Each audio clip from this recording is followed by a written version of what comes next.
Telangana RTC కార్మికుల సమ్మె siren మోగింది. దాంతో ఆందోళనలు, నిరసనలు ఊపందుకున్నాయి. సిబిఎస్ బస్టాండ్లో సమ్మె ఏర్పాట్లలో భాగంగా ఆర్టీసీ ఉద్యోగులు నిరసన చేపట్టారు. 21 డిమాండ్లతో ఆర్టీసీ యాజమాన్యానికి సమ్మె నోటీసు ఇచ్చామని, ప్రభుత్వం చర్చలకు ఆహ్వానించకపోతే సమ్మెబాట పడతామంటూ టీజీఎస్ ఆర్టీసీ జేఏసీ నేతలు హెచ్చరిస్తున్నారు. దీనిపై మరింత సమాచారం మా ప్రతినిధి నుమాన్ అందిస్తారు.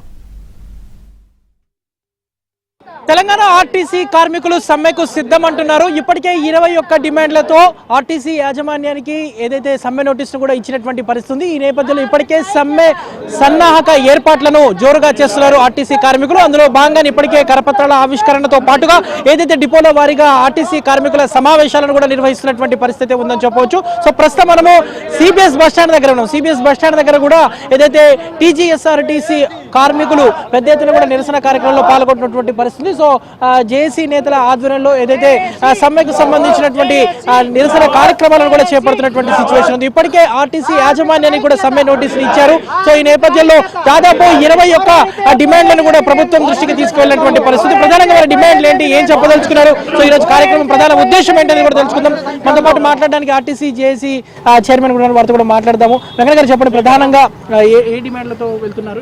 మేము కొత్త డిమాండ్లు ఏం పెట్టలేదండి.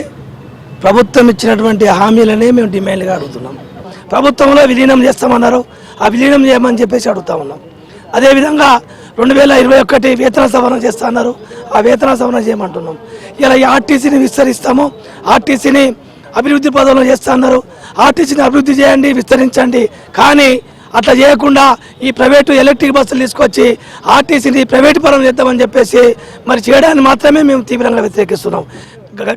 ఇంతకుముందు ప్రభుత్వం ఆర్టీసీని చెట్టు కొమ్మలను నరికినట్టు నరుక్కుండా పోతే ఈ ప్రభుత్వం అధికారులకు వచ్చిన తర్వాత ఏర్లకే పీకేటువంటి కార్యక్రమం ఈ ఎలక్ట్రిక్ బస్సుల వల్ల రావడం వల్ల కార్మికులలో ఆందోళన చెందడం వల్లనే ఈరోజు సమ్మె నోటీస్ చేయాల్సి వచ్చింది. కాబట్టి వెంటనే ప్రభుత్వమే ఎలక్ట్రిక్ బస్సులను కొనుక్కొచ్చి ఆర్టీసీలో పెట్టాలని చెప్పేసి యాజమాన్యాన్ని కూడా సమ్మె నోటీసులు ఇచ్చినటువంటి అక్కడ నుంచి ఏమైనా స్పందన వచ్చిందా? సో మీతో ఏమైనా చర్చలు జరిపేటటువంటి అవకాశం కనిపిస్తుందా?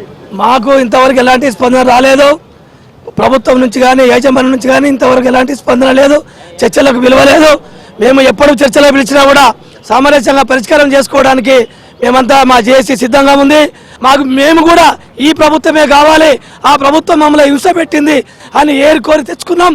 మరి ఆ ప్రజాపాలన